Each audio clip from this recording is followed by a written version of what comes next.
Hello my bunnies, welcome back. Today we're going to be making 3 cozy fall recipes. They're perfect for the colder weather and perfect to do like a group Zoom call over, so you and your friends can like all make these recipes at your houses and then like eat them at the same time over a Zoom call. I think that would be so much fun.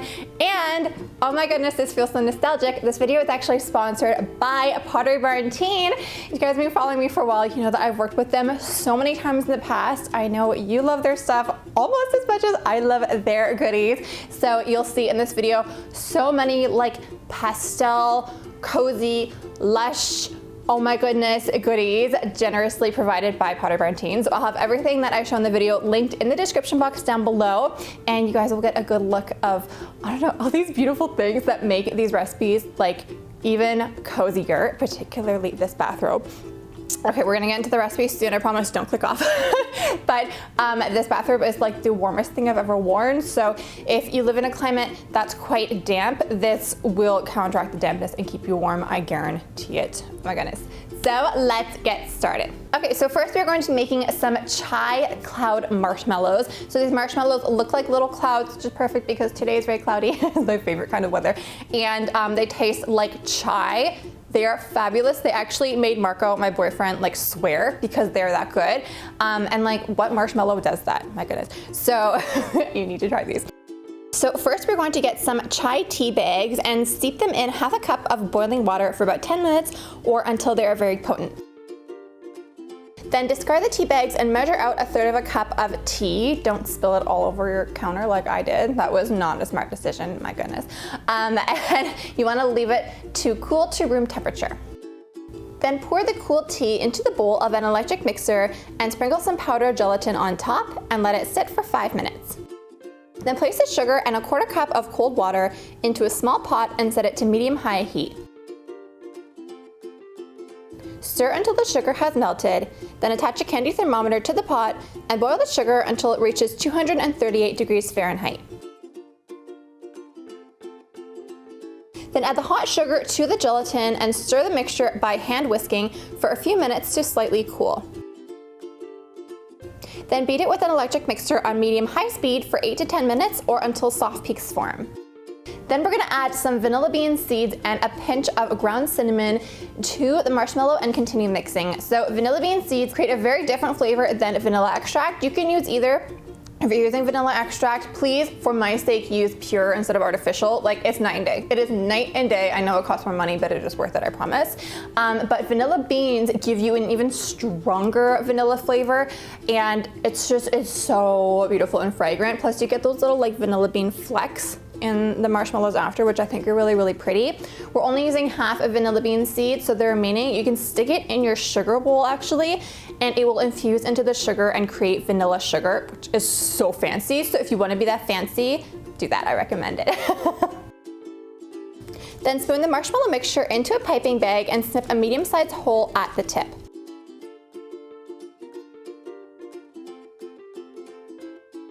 Pipe cloud shapes onto a baking sheet, either lined with a Silpat mat or a sheet of parchment paper. Then allow the marshmallows to sit at room temperature overnight or until set. Then in a small bowl, combine some cornstarch, confectioner sugar, and some cinnamon.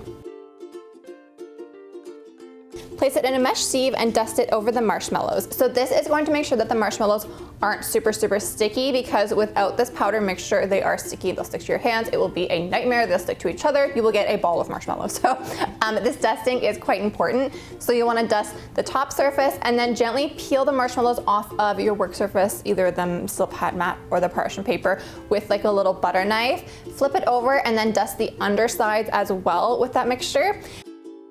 And then you want to pop the marshmallows into the mesh sieve and just bounce them a couple times to remove any excess powder.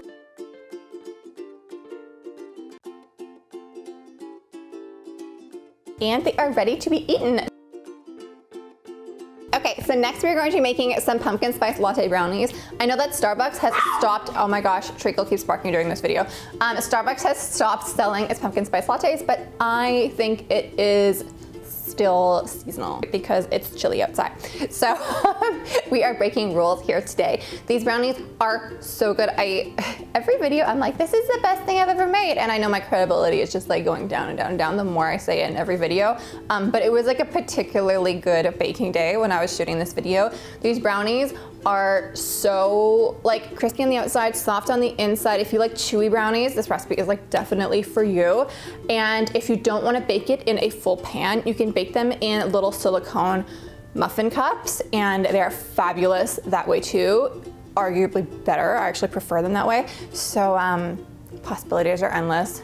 These are so good, oh my goodness. So first we're going to take some bittersweet chocolate and some butter and pop it into a heat-proof bowl over a pot of simmering water. Stir until everything is fully melted, then just remove it from the heat. But then we're gonna add some sugar and the eggs one at a time, mixing after each addition.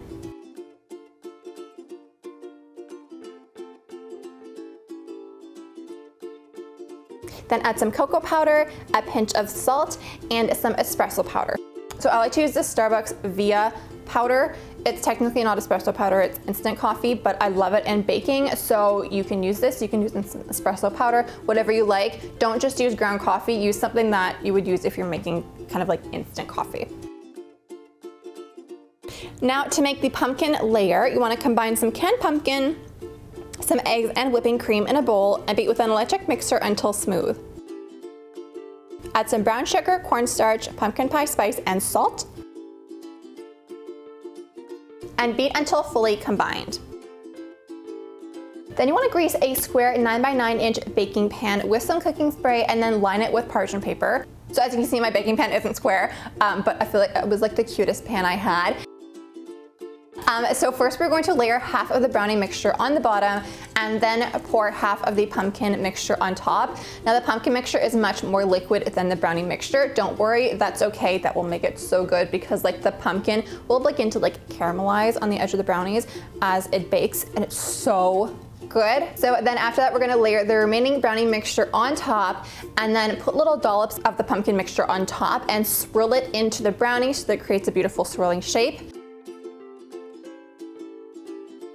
And then to be extra chocolatey, we are going to add some chocolate chips on top and then just bake the brownies in the oven at 350 degrees Fahrenheit for about 60 to 80 minutes or until they're fully cooked. So you want the top to be cracked, and when you insert a knife into the center of the brownies, have it come out mostly clean. It doesn't have to be completely clean, but like mostly clean because you want it to be fully cooked. Alternatively, if you want to try the cupcake method, use silicone baking cups because it'll come out way easier. Then paper is just gonna like stick to it and never come off.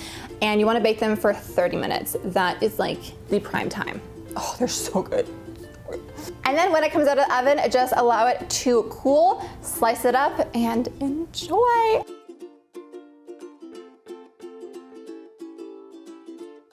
Okay, so the third recipe we're making today is some cinnamon hot chocolate.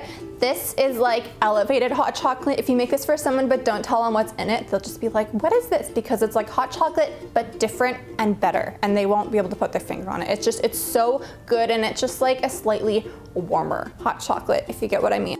So we are using half a chocolate bar, so about 50 grams of milk chocolate.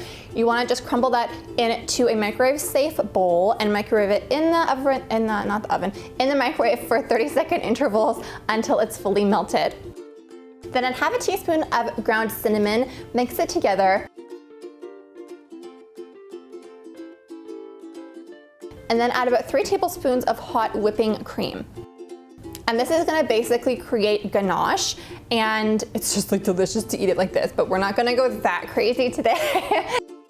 You wanna pour that into your mug that you wanna drink from, and then pour in some hot milk, and then just mix it together and you're done. It's that easy. Whenever I'm craving hot chocolate, I use this method because it's really, really easy and it tastes infinitely better than using just powdered cocoa powder. And so if you want to be as extra as I am in this video, you can get all your goodies, place them on this gorgeous PB Teen little tray. This is actually a paper tray, but I thought it'd be really, really cute for this video because it has that little iridescent handle.